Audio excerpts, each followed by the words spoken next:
Well, welcome to our today's session. Good morning, good afternoon, and good evening. Uh, I'm your host, Maratib Ali Shad, and today we are going to have our regular session. The first section will be based on seven habits, the and living with seven habits, in which we are learning from success stories of different people, which is written in the book Living with Seven Habits, written and organized by Stephen R. Covey. Um, and we will take 30 minutes for this session, and then after that we will have a 2 minutes break, and then we will come back for the next section of our today's session, uh, which is based on relationships management, and today we will learn about pride in relationship. But I will not go in details of second section. Rather, I will prefer to uh, uh, brief you about what we are going to cover in first section, which is living with seven habits, and specifically we are going to learn uh, how we can make a life balance with our work, or we how we can make a life as a whole success in our life when we have so much challenge. So we will learn today very shortly. Before I'm going to announce quickly that if you want to learn uh, significantly more faster way, then ideally you can come on my Zoom screen. And also, if you can make a notes on your notepad with a manual notes or digital notes. If you are watching on, if you can make a digital note, that will be more important. And the last but not the least is, if you are going to uh, memorize the things in and rely on memory, I would say not to do this. Anything you will learn today, just make a notes, maybe in your mind or on the notepad, and straight away implement in your life. And don't rely on future at all, because future will never come. Only thing in your hand is now.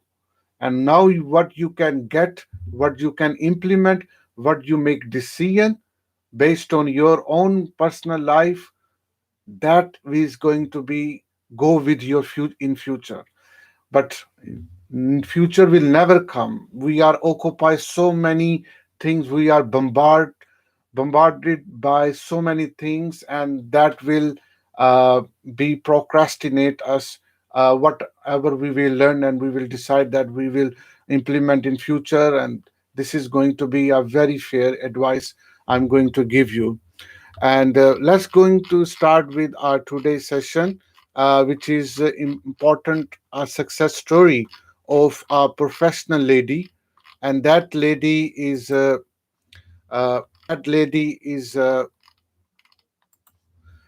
lady is a professional project manager. And but through the virtues of seven habits, she made her life uh, smoothly like a leader. And especially when her mother was diagnosed with a cancer, and how she coped with her two teenagers, and also managed to finish the project, uh, which was very urgent. At the same time, she has to look after her dying mother, which was going to die in few weeks time. So it was a very passionate, emotional, quick story. But with habit number 4, 5, and 6, she made it possible to make a balance between personal life, family life, um, work life, and also maintaining the great relationship as well. I believe she could not do this if she was not a proactive leader. So mainly is a proactiveness is your first route of before you are going to apply any other habit principle. So today you will learn about how you can implement habit number 1, habit number 4, habit number 6, and habit number 5, based on the success story which we will learn today, and how the communication will impact significantly in resolving your problem, or in fortnightly issue you face, or unforeseen event happens. But if you know how to speak and how to listen, how to feel empathy, how to make a balance between work and relationships and personal life and family. So that is really demand of today, because today we are so much distraction. We get brain drain, we get energy drain. We focus on some time on family, and we ignore our professional development. Sometimes we are too much uh, uh, focus on professional development and in office, and ignore our family. And many times we ignore ourselves, and we become a poor, in terms of finance or in terms of health as well. We start to have gain weight, or maybe we have other diseases as well, if we don't keep balance. So the key idea is, there must be a balance between all, because life is a indivisible whole. You need to see your life as a whole, and all things are the part of that whole: your personal development, your family, your career, your spirituality, your relationships, your community work, and your finance. Everything is demanding our life.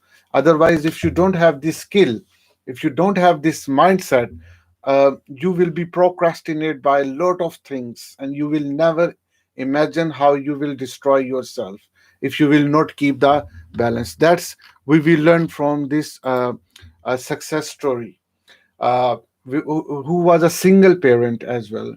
And uh, so let's try to learn from this story. And I will cover three paragraphs, and then after three paragraphs, I will share what Stephen Covey referred about this story, what he concluded, and then I will also share my findings, and then you can note down some takeaways from your home. Uh, you can write down as well, because I have make a list as from this story what we learned. At the same time, if you try to learn or you want to share your story in a briefly, or you want to comment, then please feel free to comment here. So let's start to read that story, three paragraphs, and I will ask my Zoom audience to read it as usual. The first page, Jenny will read, and then second para, Zara will read, and third paragraph, Cynthia will read, and then we will conclude this as well. So let's start it, and yeah, Jenny, if you can read it for us, please. I was a single parent rearing two teenagers, and professionally, I was at a critical juncture in my career. I had been the project manager for a major corporate initiative for 2 years. The project was nearing completion. In anticipation of its conclusion, I was beginning to assume some of the responsibilities of my new position in another area. However, the mandate was clear: complete the project as soon as possible. At the same time, my mother, who lived 1,600 miles away in South Texas, was diagnosed with cancer. The prognosis was worse than any of us expected. When the surgeon finished exploratory surgery, he told us in words that I can still remember to this day: resection would not be conducive to life. I can only give her 2 weeks to 3 months to live. Yeah, dear. Thank you very much. It's a great reading. So now she got the challenge that she is away from her mother, who is living far away from where she is now, And the problem is that she can't sacrifice her job. Uh, and she is also looking after two teenagers, and she's a single parent. And she cannot resign it because she is very honest with the company. If she tries to go to the mother, then she has to resign from the job, and she cannot resign because she is a very competent project manager, and otherwise that will be the loss of uh, of the company as well, because company is working on this project uh, through her as well. So let's try how there are a couple of challenges. Let's go to the second page and we will see how she managed and what happened. So I will ask Zara if you can read it, please. Yeah. Life has a way of teaching us the need for balance in our lives, for determining what is really important. Obviously, my mother's condition was a major focus for me. So was my career. The question was truly one of balance. How could I spend that I must turn my back on the project and request family leave to be with my mother? Having made the private decisions, I needed to apply the interpersonal habits.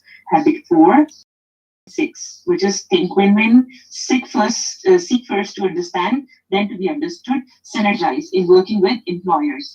Thinking win-win was easy in this case. I really was devoted to my company. I didn't want to leave them in the lurch on this project.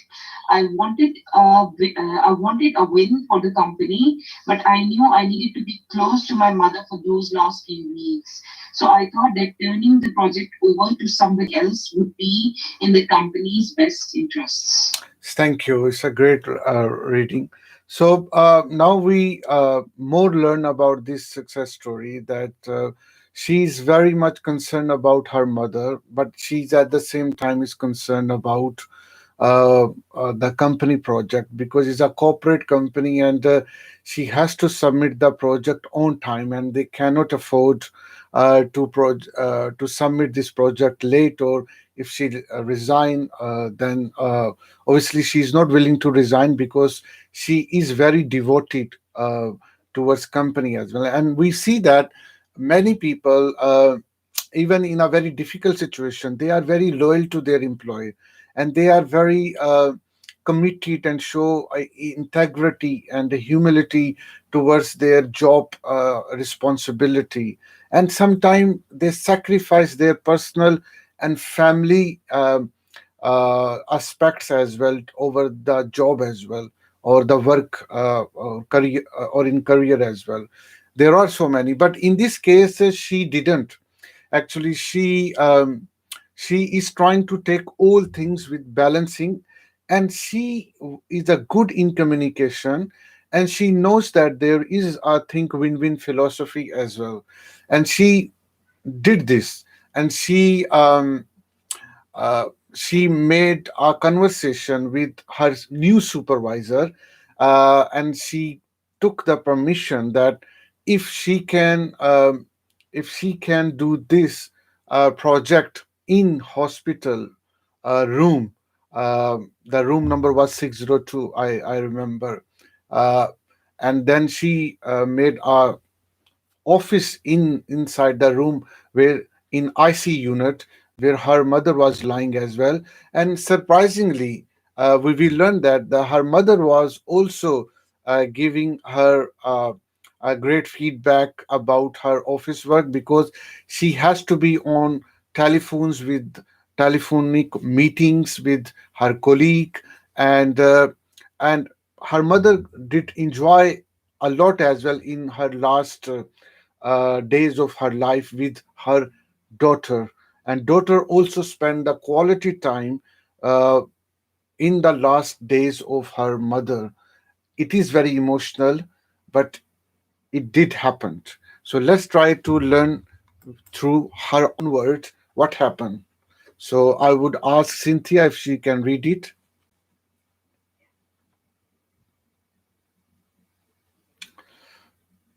Yeah, Cynthia, if you are there. Yeah, Ifzal, if you can read it, if you can see the screen. She was new in the company. Her performance was being scrutinized, and she needed to make good impression. She needed this project completed in a timely and effective fashion. She also used habit 5 to seek first to understand my needs and those of my family. I learned a key lesson that day: when two parties honestly apply habit 4 and 5, synergy naturally follows. One doesn't do synergy. Synergy is a reward for effectively thinking win-win and seeking first to understand.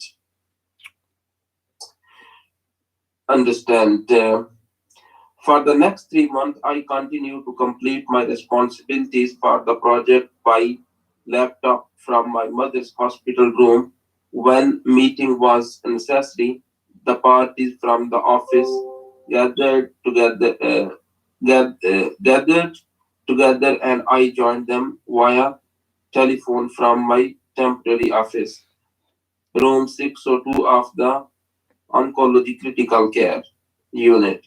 For the first time in her life, my mother delighted in seeing her daughter at work. She commented on my contribution to meeting and questioned aspects of the project. I provided a good diversion for what had become her routine of shorts, medication, doctors, and nurses. At the end, the project was successfully completed and on time, and I was able to spend precious hours, days, and weeks with my mother. Thank you very much. Thank you. Excellent. So, if you learn that from the last paragraph from this success story, so she could able to manage all things, and she spent the quality time, and her mother was also happy in her last days, and it's very very. I mean, the main point is someone parent is dying, and you know that my parent one of parent is dying in few days, and you are also focusing at the same time with the work, as well work on in project, and especially in hospital. It's a very mind blowing. It's so emotional as well. But she did it. She managed it. She followed the principles of habits, and especially she exercised the habit number 6, which is finding the third alternative, and she found the third alternative from the yeah. So she found a third alternative when she spoke with her supervisor, and she granted her permission to have a office in the hospital with her mother. Obviously, it is not possible in a normal circumstances. It means that she must have communicated amazingly with her supervisor and with the company, and at the same time she did listen to the supervisor because her supervisor was new, and they she must have also concern about finishing this project on time. So but she did it, and then she made all things possible, and she made it as a success. Obviously it's a sad success, because at the end I think she did not mention, but obviously she must have lost her mother, uh, because she was given a time of few weeks, from 2 to 12 months, 12 weeks, she will be dying, or I don't know whether she survived for more days.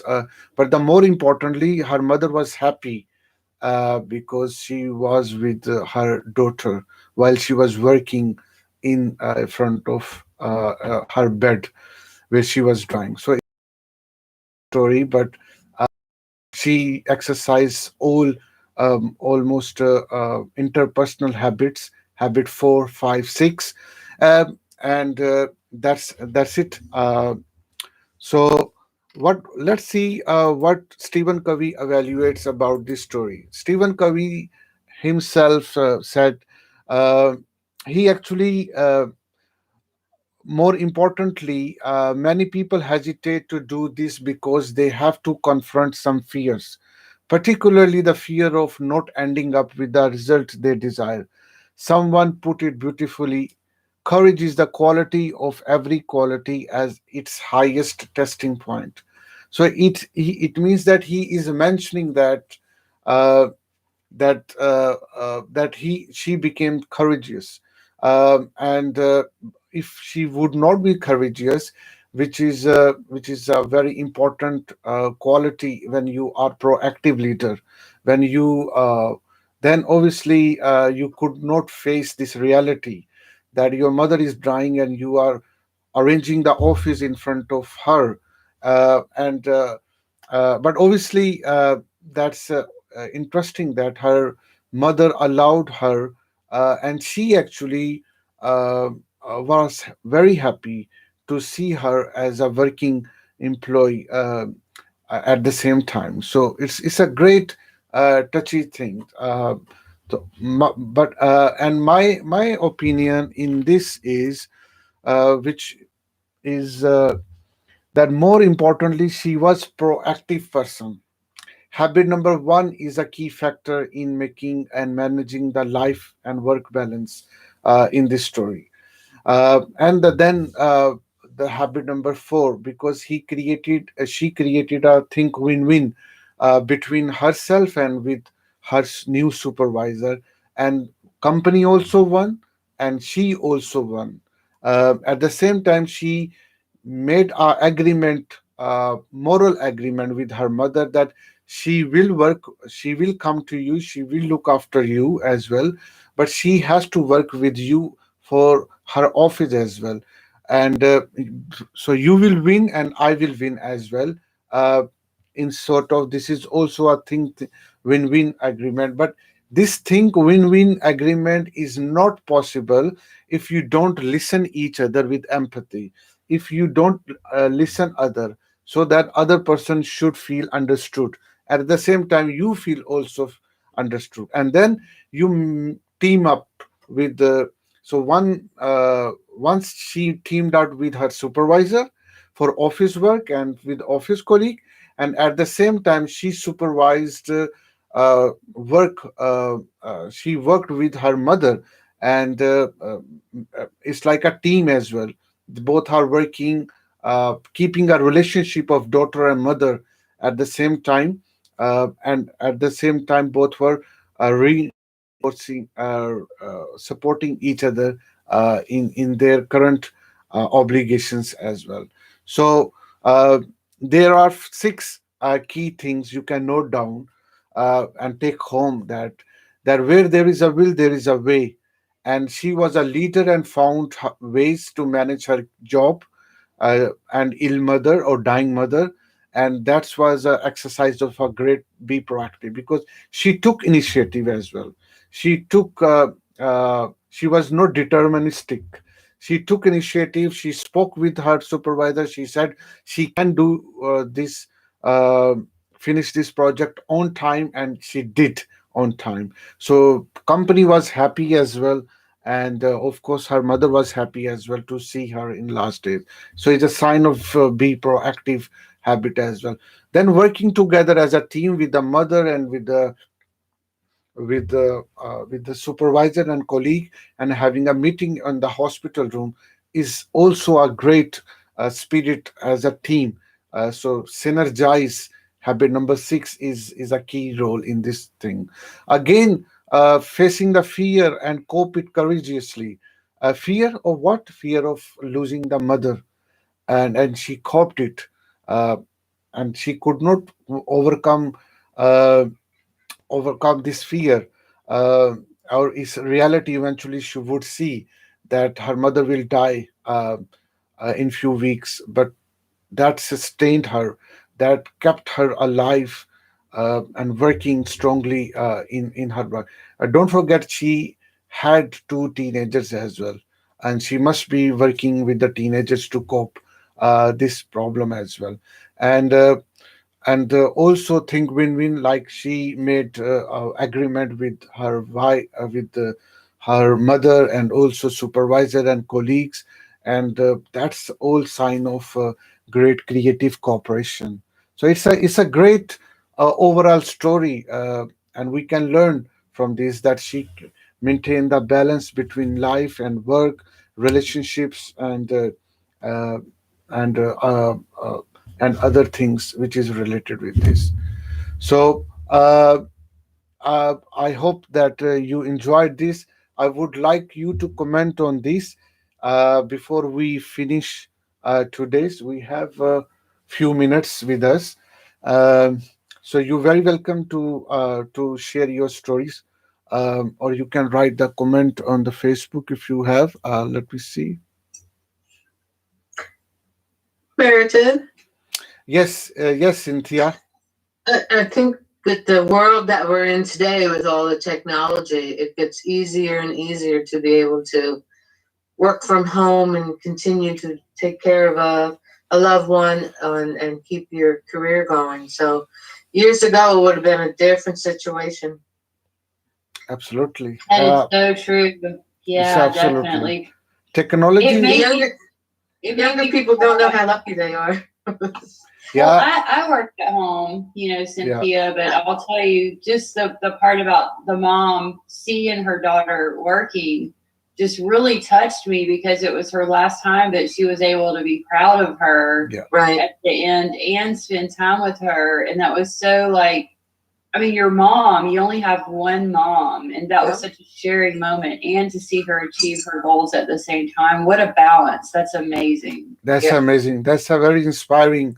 And yeah, Cynthia is very right. Thanks to technology, that helps us to managing different roles, uh, making a balance and great balance, especially in pandemic, when people they were able to work from home, even they are looking after their children. Sometimes I did many times, like I'm on a meeting with my colleagues in my office. I have office in home as well, and then at the same time I had to change pamper of my diapers of my boy, 3 years old boy, 2 years old boy. So at the same time I have to do a lot of things, and again come back to my office desk, and then go back to see my kids if my wife is busy in some other things.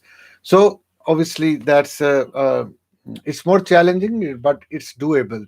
But Mhm. more thing is, if you are proactive, that's main thing. You don't think that you have a negative mindset about life. You believe on abundance. You believe that you are not product of past. You are not product of situations. You are not controlled by other people. You have your own power of choice to choose your response in any condition, in circumstances. I remember when I was in my early secondary education, and there were teachers who used to teach me, and they never took one day off. Even his dad died, and he came the same day to teach us in school. And we were amazed that his dad is died, and I mean, this morning and this afternoon he is teaching us. So that's a commitment many people they do, and they made balance with all roles because of any reason. Um, so it's a great thing. Yeah, it's a great thing. So I hope that you enjoyed this success story. Um, and if you don't have any comment to do, then we can take our 2 minute break, and we will come back for the next second section. for this. I think there is a comment on good luck on the Facebook. I have limitation to read the Facebook comment, but I think there is a good luck comment on there, and couple of thumbs and heart as well. Thank you very much for sharing your emotions. So, shall we go for 2 minute break and come back? Thank you. That sounds good. Yeah. See you in a second, right? Yeah. Yep. 2 minutes break is too short. Good evening or good afternoon.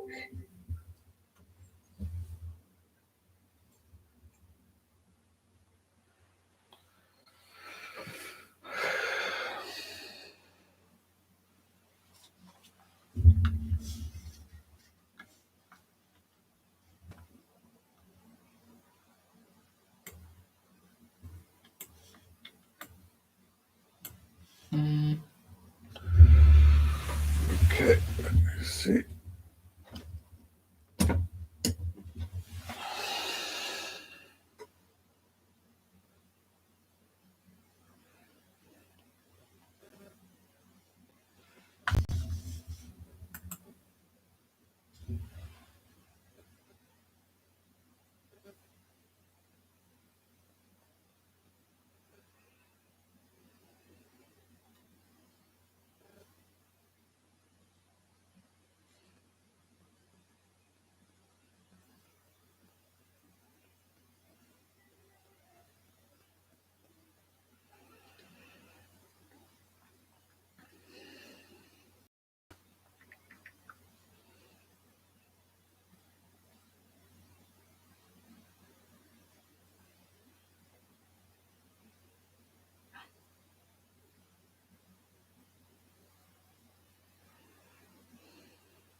Yeah.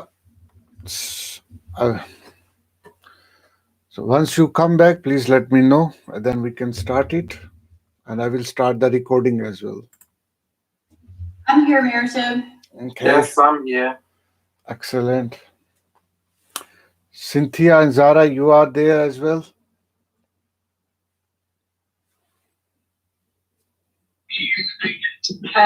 Yes. Mhm.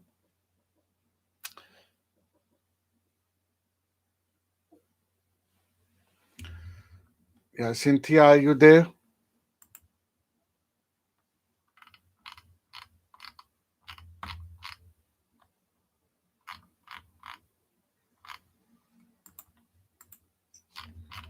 I'm back. Excellent. So let's start on Facebook as well. And you-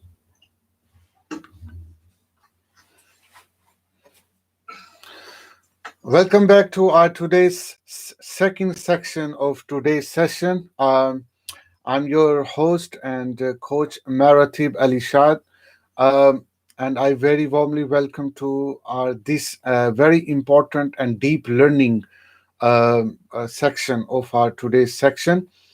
We are going to learn today about pride in relationship, and this is a part four in a series of relationships in terms of spirituality in a deep down learning that how relationships works and what's the problems comes in relationship. And couple of last Sundays we learned about how the fears works in relationship, how the guilty works in relationship, how the happiness works in relationship.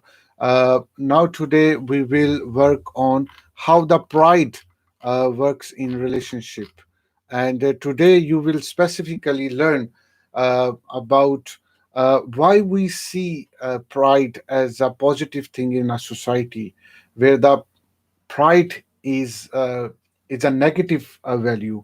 Uh, and also, we will learn today that arrogance and self edge or self superiority, how they deceive us in relationship.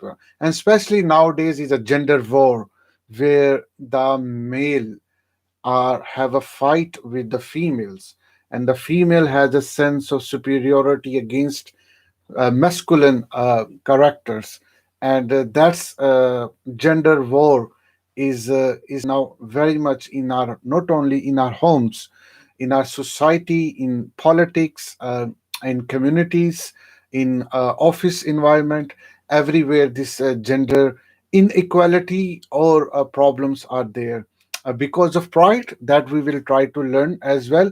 We will also learn we tend to shift our pride towards God or Allah or our divinity, that we feel that we are proud and it's a blessing from our God from us. Or sometimes we say that if I'm not successful because of some any reason, then still it is because of my God. So we refer our pride towards God. This is why we do this. Is really God is happy when you feel pride, when you feel arrogance, when you try to deceive other? Uh, the God is happy on that situation. We will try to learn as well. We also tend to make ourselves false humility person, false a nice person. We create a false image about myself upon other, so that other people can feel that I'm a great person. And then I will try to deceive. So this is a one step further. uh, I do as well. But that is also topic of pride as well.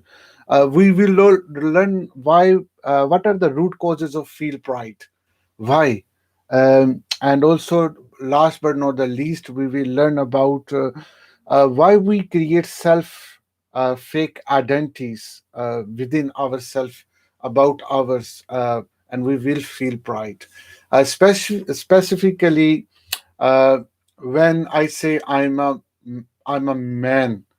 I'm from America. I'm from I own two companies. I have a luxury car. I have my children are reading or studying in that most expensive private school in the city. Uh, my relatives belongs to, or they are very famous celebrities. uh, I belongs to that caste in my society. I belongs to that group in my town. I have the most beautiful house in my town. I have I'm proud to be uh, Hispanic. I'm proud to be a French. I'm proud to be um, a Asian. I'm proud to be a American. I'm proud to be a Arab. I'm proud to be. I mean, there is any limit of these pride which we are in today's. Uh, I'm very surprised that there is no even a single moment when we think. about ourselves, and we create identities, and we try to expand ourselves, and we want to say, I'm a super person. I have so much things to be proud, be feel proudy about myself, and I am superior to you as well because you are inferior to me because I have such these properties, these features, these things, and that's make me a gigantic person, a super person, and I have a right to pull you. I have a right to deceive you. I have a right to feel you inferior because you are a dummy.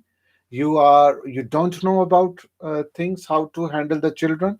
You don't know about anything, how to cook.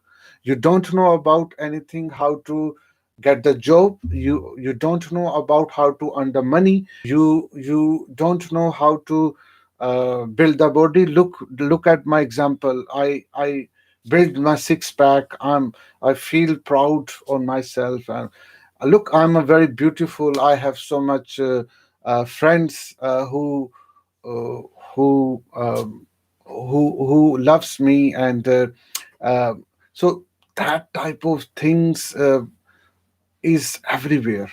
When we go in office, there is special type of arrogance and pride in everyone.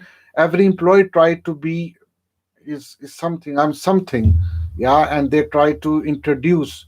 I am dash dash dash dash dash. They have so many series of identities, and it's a complete package. Ironically, I'm saying, and they introduce them to other person that who I am, and even a single identity is does not belongs to that person, but that all identities which society has given to you, not yourself. Look, if I am born in an expensive country or town or where I have everything, what is my what what is the significance in this for me? What I have done? I should be thankful on those things which I have got with my own hard workness, my own honesty, my own ideas, my own entrepreneurship skills, or values, or my own agendas of life, uh, because I'm a proactive leader and blah blah blah. So that is a different thing. But what is the difference if you introduce yourself based on your parents or your society or your religion or your other identities? You introduce yourself, and on the other hand, you introduce yourself based on your own um, creation, your own values, your own success, which you get because you were self-made. What is the difference between two type of things? I tell you, one is you are arrogant, you become pride, you want other person to let down. You have a um, you have a sense of edge, you have a sense of superiority that leads to the racism as well, that leads to that your religion, your country, your town, your all these labels which you want to belongs to, they are superior to you. Even if you are a man, you are superior to the woman. If you are married as well, you are superior to your wife, you are superior to your other roles as well.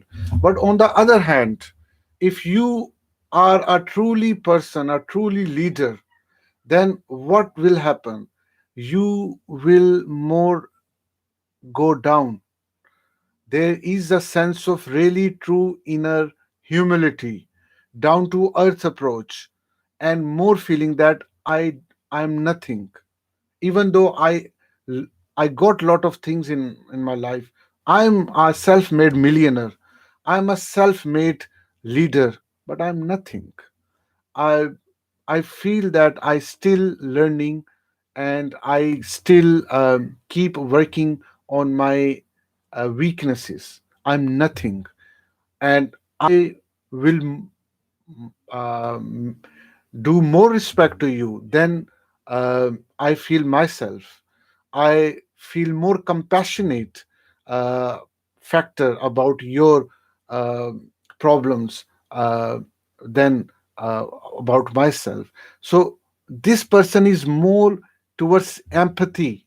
This person is more quality relationships between other person. That person is more inclined to create a amazing relationship. And you know that that person, when introduce himself or herself, he or she does not know who you are. Whereas that person, when he introduce himself or herself, that also wants to know who you are, which religion, which country, which city you belongs to, how many companies you have, how many bank balance you have, how many good cars you have, which type of iPhone or other expensive phone you have. So he is more keen towards finding other persons these type of labels which he have also, and both will have fake labels, artificial labels, which are going to dissolve as the time will pass. But this person does not know either you are a girl or you are a boy, you are a man or you are a lady, you have a company or you are an employee or you are unemployed. I don't. It does not matter that you are beautiful or not. It does not matter you are a black or white girl. It does not matter you are a that type of person where I will crush.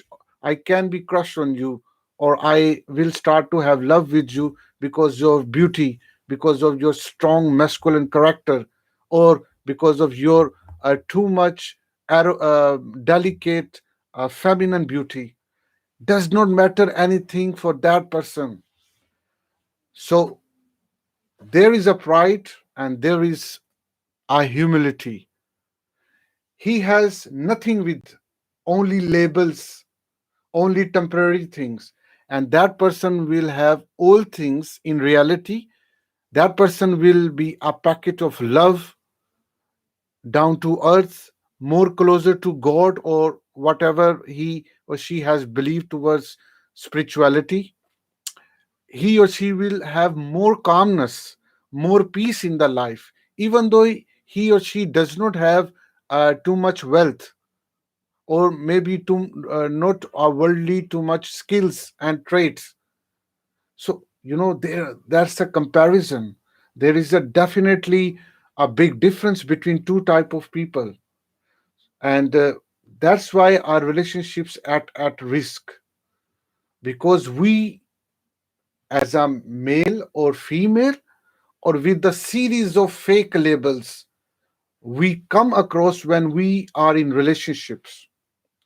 There are so many divorces in our society happens because of that lack, that fake labels we try to put on other partner.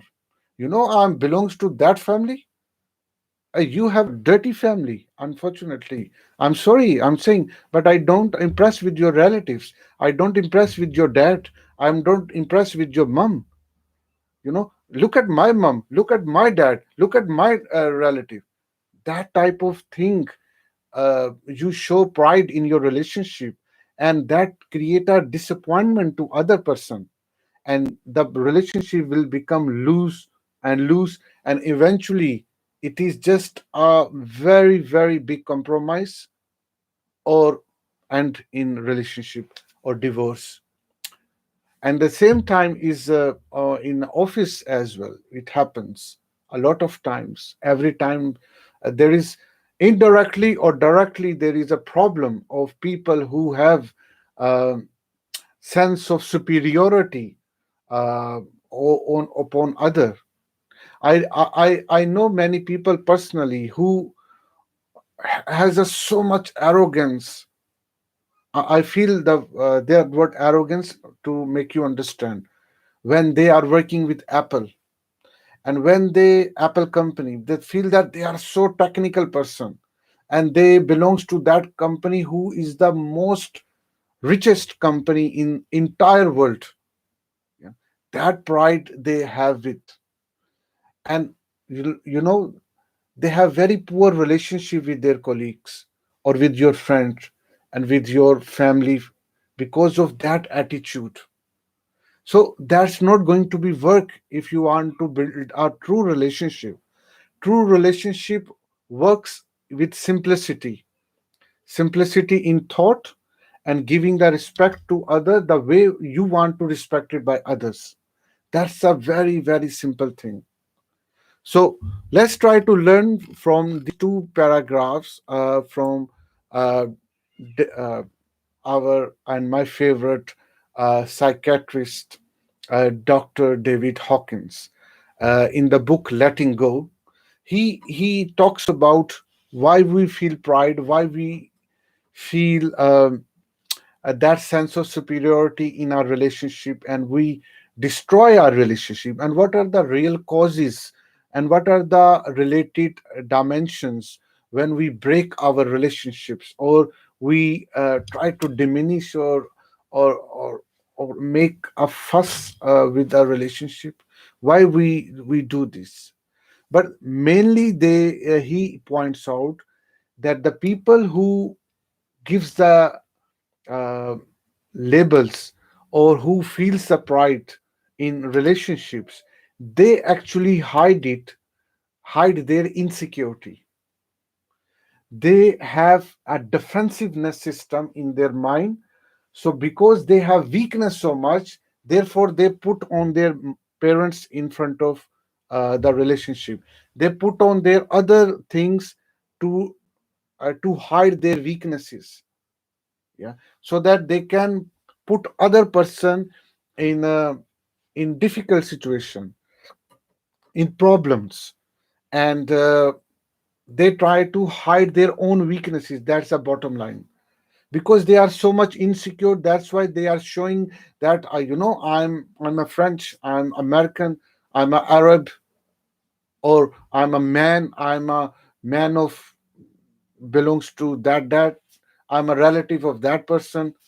I belong. I have 1 million in my bank account. So I'm trying to take the power from these things and project on other and let down other. And what will happen with the other person? There are two response that person will get. The other person will also try to show her or his label to that person. Look, if you are that, if you belongs to that, I am also belongs to that. There is a fighting proper, you know. That's a one response.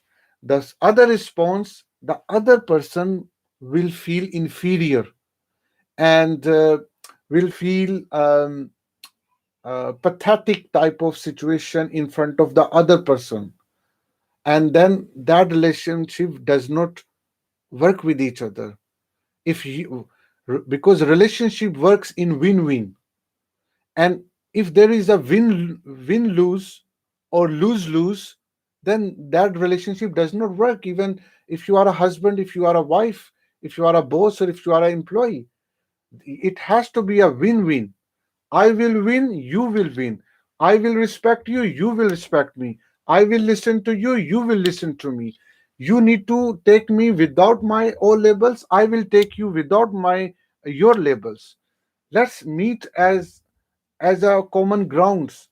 Let's create our own relationship.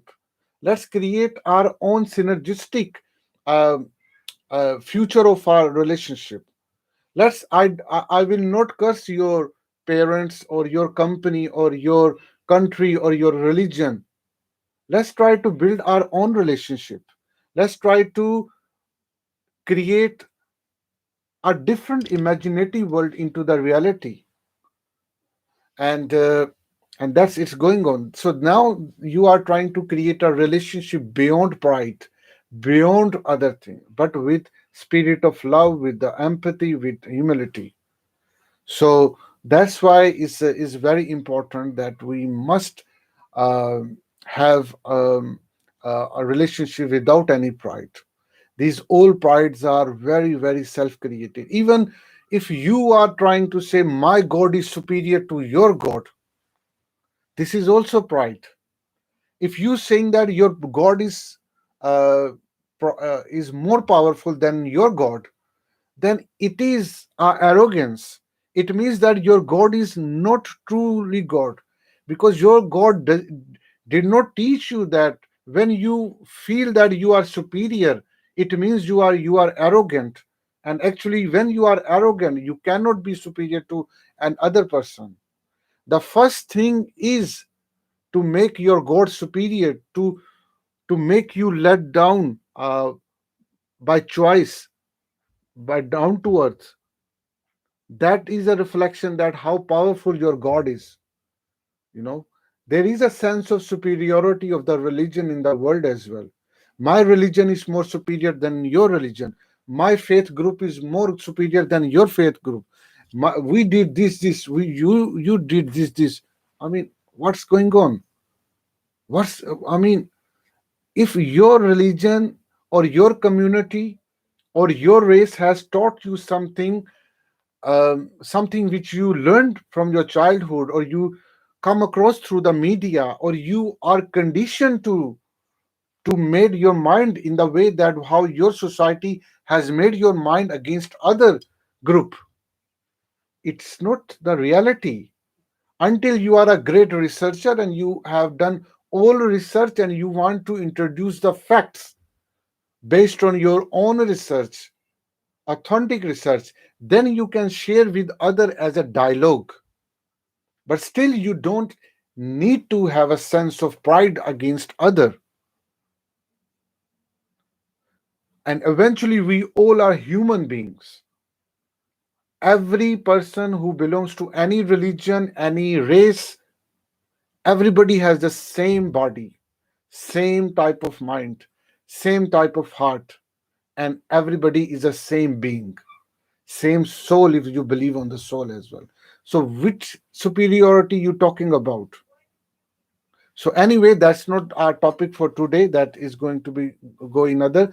So let's learn about the pride what we have in relationships, and we are destroying our relationship. So how we can cope it? So let's try to learn. So I would ask Cynthia if you can read this, and then uh, Jenny can read it the next page.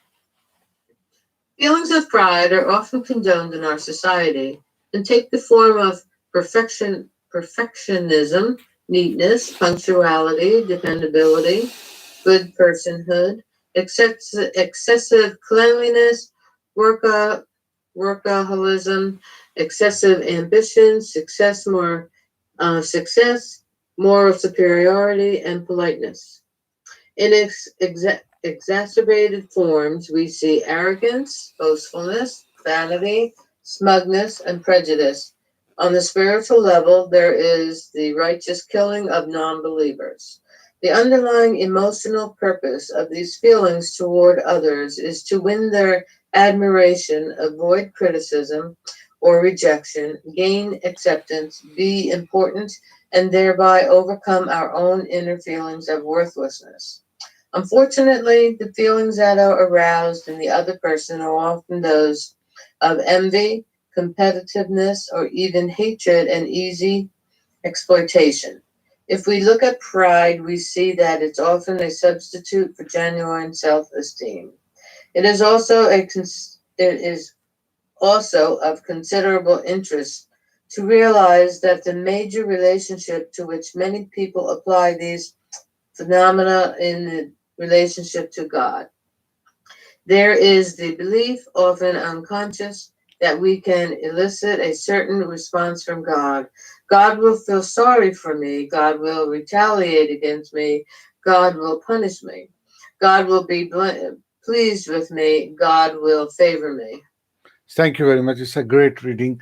So, if you learn that from that generally in our society, the pride is a very positive thing. Why is a positive thing? Because everybody is in some sort of pride or series of pride, because that's how society, our world, unfortunately works as well, and that we have been taught in our schools and university that sense. And because you have enemies. If you don't have pride, then you don't create your enemies. If you want to create enemies, then you will have a sense of pride and superiority as well. And that we teach in our schools, that teach we teach in our gossips, we teach through the nurturing to our. So but obviously, there is the underlying emotion purpose of these feelings of uh, to avoid the criticism or the rejection. That why we do this, because we want to gain acceptance. Why we I'm feel the feeling the pride, because I want you to show I'm important. I'm an important person. Let importance, because I want to put my impression on the other person in a very negative way, in a very authoritative way, and maybe if I'm a very tricky person, more smartly way. And that's I want to show my fake identities and project on other as well. And unfortunately, the feelings that are arose in other person are usually jealousy and competitiveness or hatred or easy exploitation. Many times, wife, I remember a lot of people, they when they are arguing husband and wife, the wife also say, "You are exploiting me. You are really exploiting me." And sometime if wife turns to be on some a good level of success, then some male have a tendency to have jealous from the wife, that how she can be superior from me. So that pride does not finish in anything, because that happens because of your own negative attitude, because of your negative mindset. You are thinking your partner's success as offensive on your fake identity, which you are trying to project on. So that's happened. And like I said earlier, that um, we tend to refer our weaknesses of pride with the God. So sometimes because of pride, I say, "Oh, God may punish me," like we are protecting behind the God, or God will retaliate against me, or will please with me because of that pride, because I'm doing such a good great thing. So there are so many things which I will say in this thing. We will go further about this pride in relationships problem, or further reading. But before that, if you are watching my recording or live, there is a link on YouTube channel. You can subscribe that channel, and because I'm trying to build the community of same people, where we can work together to share maximum great things with each other. So let's go back to our second and last paragraph in Pride. And I would ask uh, Zara, if you can read it, please, for us.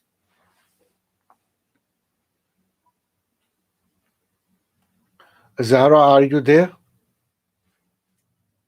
Yeah, yeah. Yeah. Okay. What can I start now? Yeah, yeah, please. Okay.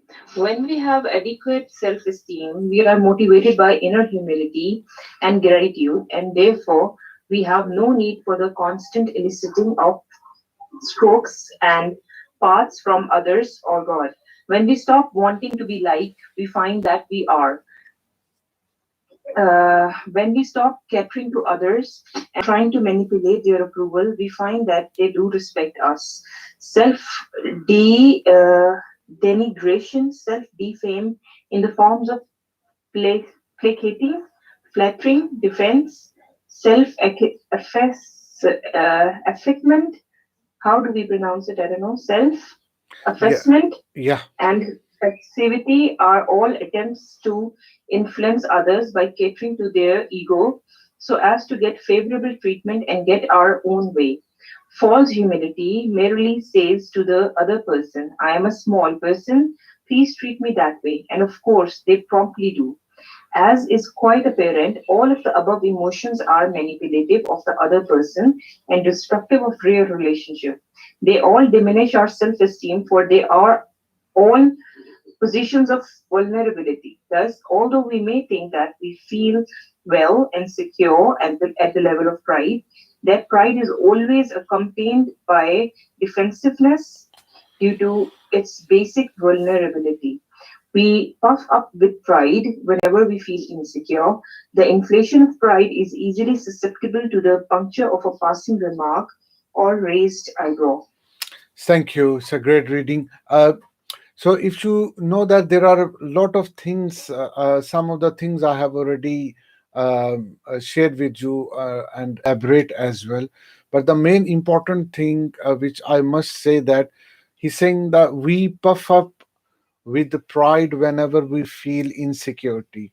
So, because, like I said, we have so many weaknesses and insecurity in our life, and we are come across in a relationship, then what happens, I start to impact on other through my prides with superficial labels, and then other person like can do response in the same way, or feel inferior, or feel her or himself let down on that situation, and you apparently you won uh, that your agenda on that time, but actually you have loosened that relationship, because the relationship does not nurture or does not become strong when there is a same contribution or same level of strength comes from the other side in any way.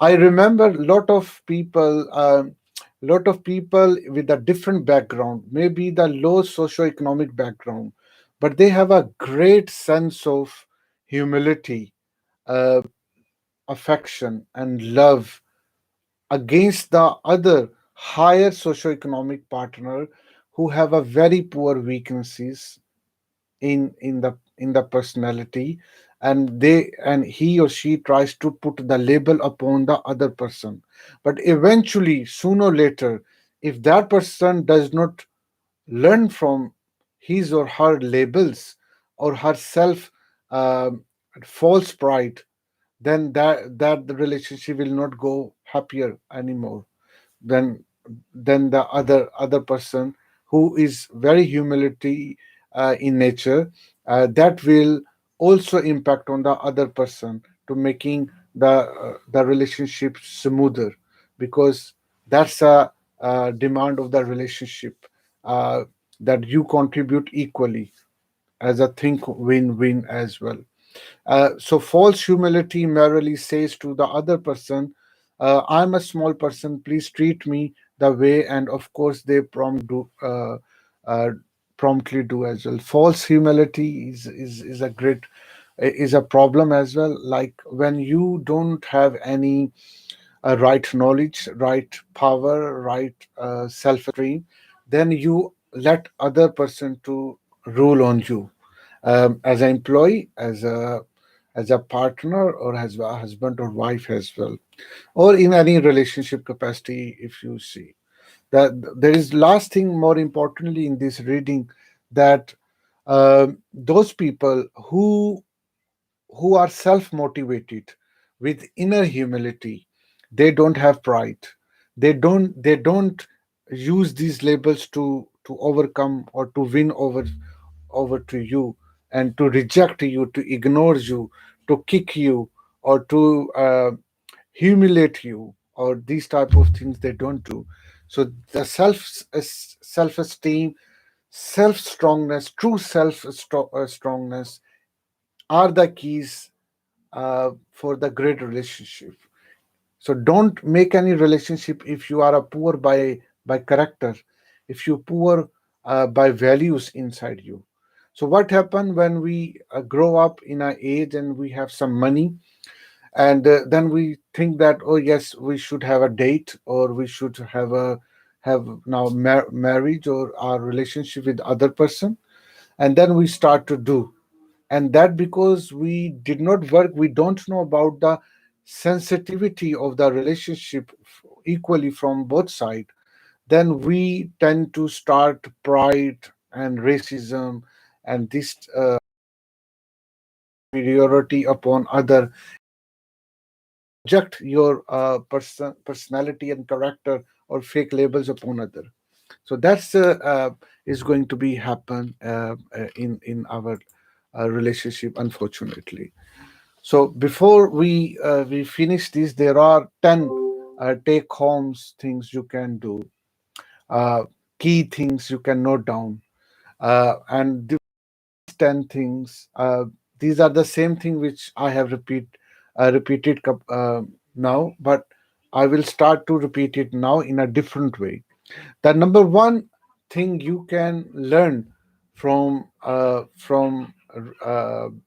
being not being not feel pride in relationship, that the pride is a tool to hide our insecurity and defensiveness. So defensiveness and the insecurity, or weaknesses, are the negative things, and we try to use pride to hide them. We need to work on insecurity, we need to work on our defensiveness, and we need to work on to having a strong self esteem and integrity in the character, so that we don't feel pride and put the other labels in front of our relationship. The second thing, we need to discourage to have feel proud to dishonor or feel inferior to others. Like I said already just a few minutes ago, we need to have a value such as self-esteem, inner humility, and not to disrespect other. That's a demand of our, if we are not feeling pride about things. The especially when we war as a gender, even if I'm a masculine character or if I'm a feminine character. Based on this, if I'm trying to uh, no gender is superior, but our it's our own definition. Pride is a very internal learned and mindset which we learn from society. So if you think that you are a man and you are superior to the female which you belongs to, that you just have learned from your society, unfortunately, and you try to make it as a reality in relationship, and it will not work with you. The same thing which you want to feel about yourself, the other gender want to feel the exact thing about herself or himself. So there must be a equality or the true understanding of uh, uh, gender characters and features about each other. Even we don't know many feminine characters or ladies, they don't know about the positive things mostly men have, and they mostly highlight the negative things in men usually. The same thing is mostly men, they tend to highlight or discuss in gossips or with a friend about negative things about girls and the women's, and they think that they are only, they try to stereotype as a gender with each other. Truth is not like this. Truth is something beyond this. Truth is what you have inside as a being, inside your heart, as a loving person. That is your reality only. Other identities and things you have put fakely in yourself. That's uh, yes, there are certain behavior or attitude uh, with fluency of which a feminine character can do, a ladies can do more good way, and certain things the man can do in a good way. But this is not as a superior or inferior type of a fight. That is their own capacity to do this, and that is their own capacity to do this. So I will make a separate video of masculinity and femininity in a separate video, and we'll discuss in details about, and so that we can know each other easily. That don't misjudge each other gender, or not underestimate each other. So Also, we learned from today, from this, that we must work on our genuine humility and down to earth approach.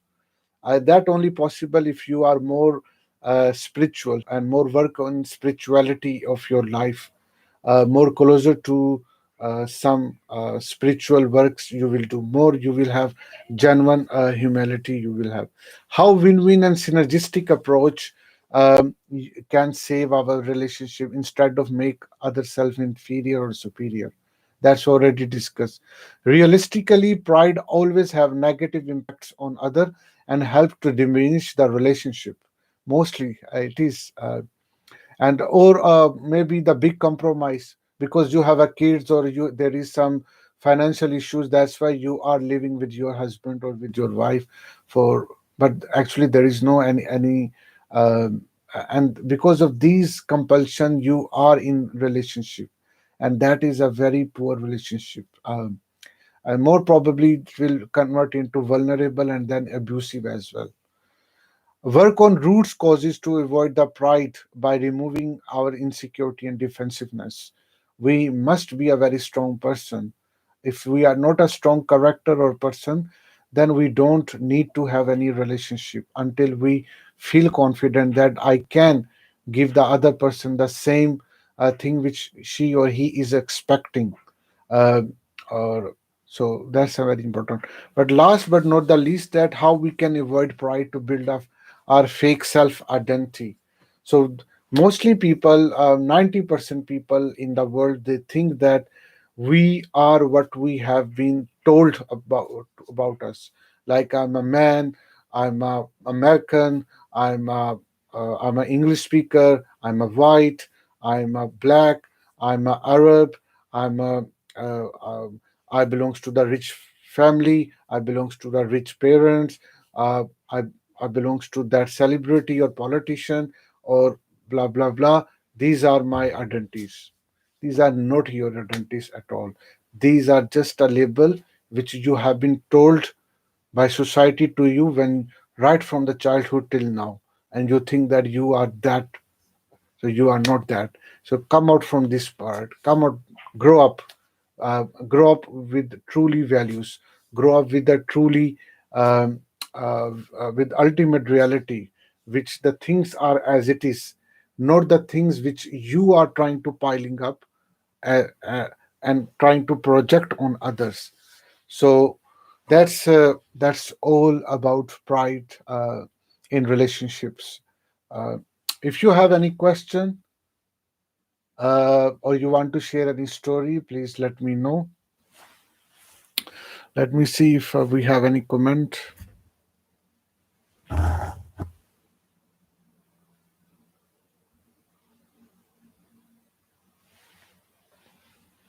Yeah, so that's it.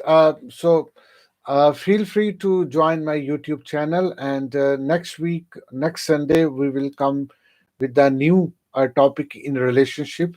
I think the next topic I will come with the human conditions, which is a very important. That when we are in relationship, then our human conditions matter, then our human condition make our relationship better or worse. So how does it happen? We will try to understand our human condition, how human condition uh, will go in details when I'm in relationship or I'm working as a colleague, as a boss, as an employee, as a husband or as a wife. What is my condition will impact on me. So that we will learn in the same section. So I do this session every Sunday, 1 p.m. UK local time, and you can join this transmission either by joining or register on Zoom. The second, you can join on a YouTube live streaming, or the third, Facebook group live broadcast as well. So you can join in either. I highly encourage that you invite your friend and family to join this online channel, online broadcasting. And if you have any question, my email address will be there. Is maratib@maratibalishaad.com, where this is referring to my blog as well, www.maratibalishat.com, where you can find a couple of articles and columns I have written there in different topics. And I will see you next week with a new topic on the Sunday. Thank you so much for your giving valuable time, and I hope you get maximum from today's both section, the seven habit one, and also from this pride in relationship as well. See you next Sunday with a new topic with a great spirit. Thank you so much. Thank you, Thank you, Meredith. Paris, too. Thanks, Latif. Thank Guys. you. Thank you very much. Bye, Jean. Bye, everybody.